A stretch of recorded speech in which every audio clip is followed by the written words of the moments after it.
novo ano. Tudo bem com vocês? Espero que esteja. Bem, nós vamos iniciar agora a unidade 4. A unidade 4 vai tratar basicamente do primeiro reinado. Primeiro reinado, Dom João VI foi embora, deixa o filho aqui. E aí ele vai ter que administrar o Brasil.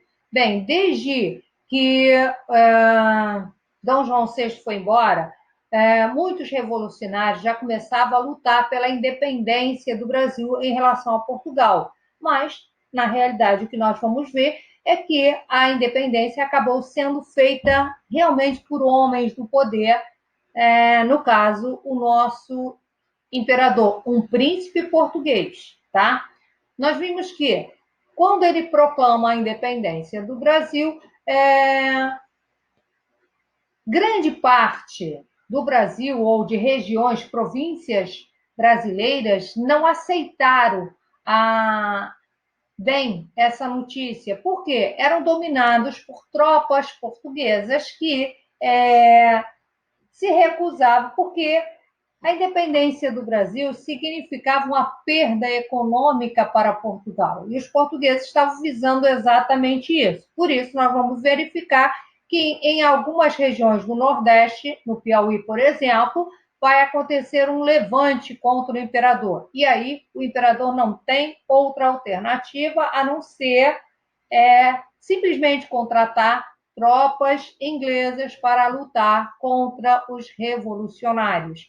E mesmo antes das tropas chegarem, dentro do Piauí, um grupo de habitantes locais começam a se organizar e aclamar Dom Pedro como imperador do Brasil. Em várias províncias, isso vai acontecer no Pará, na Bahia. Então, houve bastante rebelião, bastante resistência, e as rebeliões todas foram sufocadas com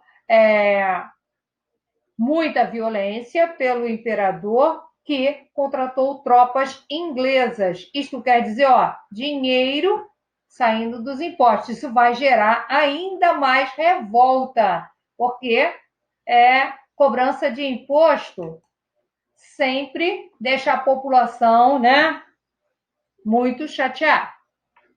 Acontece que, com a independência, era necessário o reconhecimento internacional. O primeiro Estado a reconhecer a independência do Brasil foi os Estados Unidos da América, que reconheceu em 1824.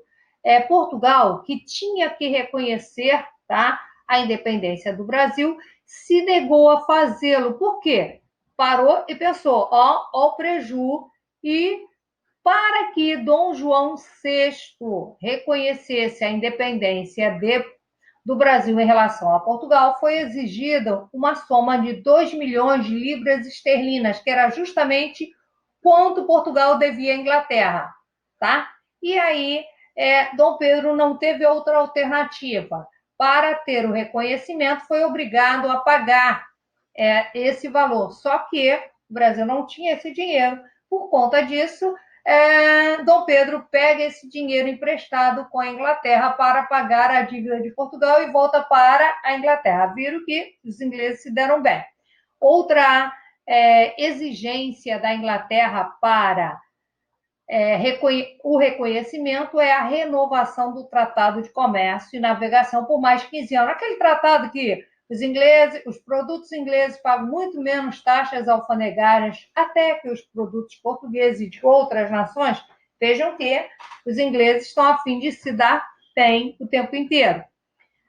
Com a independência, era necessário estabelecer uma Constituição. E aí, por conta disso, Dom Pedro vai convocar uma Assembleia Constituinte para elaborar uma Constituição para o Brasil. Só que aí começa a encrenca, porque Dom Pedro convoca todas as correntes políticas do Brasil no momento, que são os absolutistas, os liberais e os bonifacistas, ou os bonifácios, quer dizer, partidário de José Bonifácio de Andrade e Silva, tá? Os absolutistas, logicamente, não queriam nenhuma mudança, né? Os liberais queriam mudar tudo, total liberdade. Já os bonifacistas achavam que era necessário manter uma monarquia constitucional, e essa monarquia diminuiria radicalmente os poderes do imperador. Lógico que Dom Pedro não gostou nada disso, e por conta disso essa assembleia vai ser dissolvida, porque o projeto reduzia o poder do imperador. E aí Dom Pedro, depois de dissolver essa assembleia, vai convocar uma nova assembleia, tá? Essa assembleia que vai elaborar a Constituição de 1824 será composta basicamente pelo que Dom Pedro chama o Conselho de Estado, que são 10 pessoas da inteira confiança dele, e aí ele vai ditando as regras e o pessoal vai só escrevendo, tá? Nessa Constituição, vamos ter o poder moderador, que é o poder exclusivo do imperador, o Conselho de Estado, o Poder Legislativo, o Executivo e o Judiciário. E todos esses poderes estarão submissos ao poder do imperador, que é o poder moderador. Isso quer dizer o seguinte: faça o que vocês quiserem. Se eu não concordar, nada feito. Tá? Por conta disso, vai ficar bem claro que Dom Pedro é extremamente absolutista e autoritário. Por conta disso, vai começar a rolar uma série de revoltas em todas as partes do Brasil. A primeira vai ser a Confederação do Equador, que vai rolar lá em Pernambuco. Por que isso? Porque os pernambucanos eles estão muito chateados com o autoritarismo do imperador, porque ele dissolveu a Constituinte, e porque também os pernambucanos estão enfrentando uma grave crise econômica. Olha só, além de uma seca, no Nordeste seca não é novidade, além de uma seca que agravou e prejudicou a agricultura, nós vamos ter a concorrência do açúcar no Haiti, nós vamos ter a concorrência do algodão nos Estados Unidos, e com isso os pernambucanos estão com muita dificuldade econômica. Para piorar a situação, o Rio de Janeiro precisa de cada vez mais impostos, e aí, aumentando os impostos, fazem com que os pernambucanos resolvam se separar do Brasil. O que eles querem? Eles querem proclamar uma república aos moldes do que aconteceu no Equador, por isso que eles vão usar o termo Confederação do Equador. Esta república teve o apoio de várias províncias do Nordeste, como Alagoas, Paraíba, Rio Grande do Norte e o Ceará. A primeira atitude deles foi destituir o presidente da província, que era um fiel amigo do imperador, e aí eles proclamam esta república. Só que vai ser algo bem rápido, porque rapidamente Dom Pedro vai reprimir o movimento, todos os líderes serão presos e, logicamente, fuzilados para dar exemplo, e com isso a dívida externa aumenta. Porque para derrotar os revoltosos, novas tropas serão contratadas. E aí, olha só, aumento de impostos, porque não há dinheiro para isso. Outra crise da época vai acontecer lá no sul do país, tá? A crise da cisplatina. Moçada, a cisplatina é como antigamente se chamava hoje a República do Uruguai. O que acontecia na região? Ao sul do Rio Grande do Sul, a região foi colonizada basicamente por padres espanhóis que ensinaram a população indígena a cultura espanhola. Só que esse território era incorporado ao Brasil, tá? E aí começa na região um movimento para se separar do Brasil. A população da Cisplatina achava que o ideal era ficar junto à população que tinha a mesma cultura. Por isso, eles vão tentar incorporar as províncias do Rio da Prata, isso quer dizer, atual Argentina. Por conta disso, vai rolar uma guerra do Brasil contra Buenos Aires. E isso aumenta o quê? A dívida externa. Logicamente que o Brasil não tem dinheiro e vai pedir o auxílio econômico e militar da Inglaterra. E a Inglaterra também vai servir como mediadora. A Inglaterra interessava, no momento, a independência da região, porque significa mais área para comercializar. Por isso, vai negociar com o Brasil e com a Argentina a formação da República do Uruguai. E aí, de novo, o Brasil aumentou a dívida externa.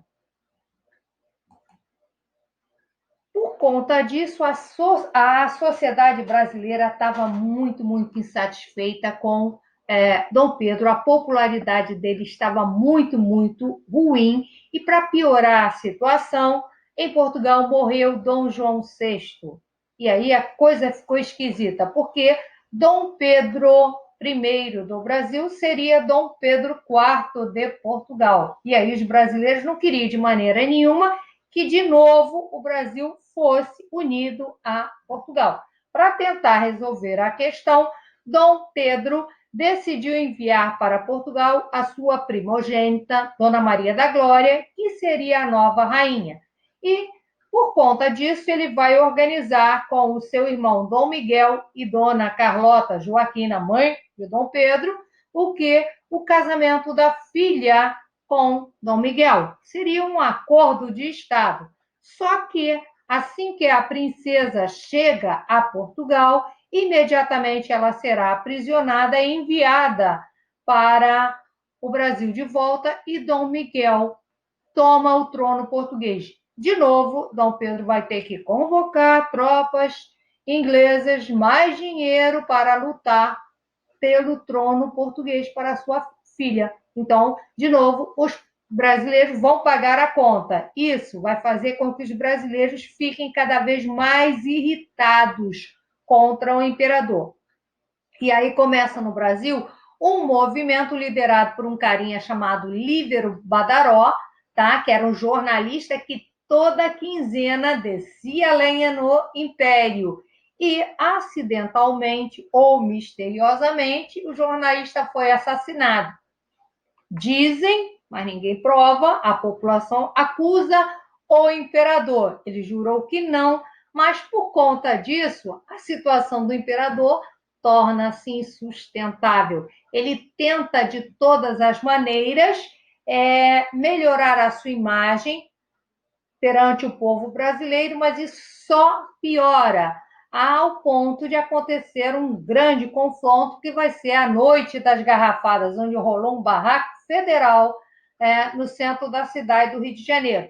Percebendo que não tinha mais jeito, Dom Pedro só achou uma solução, seria abdicar em favor de seu filho, Pedro de Alcântara. Isso vai acontecer 7 de abril de 1831, só que Dom Pedro de Alcântara só tinha 5 anos, tá? E aí começaremos uma nova etapa posterior, que será a regência, mas isso é só para o próximas unidades. Bem, turminha, terminamos esta unidade. Façam os exercícios da página 504, 508 a 514, tá? Na próxima videoaula já enviarei para vocês os exercícios de fixação da unidade 3 e 4 e tchau, até o próximo bimestre. Beijos!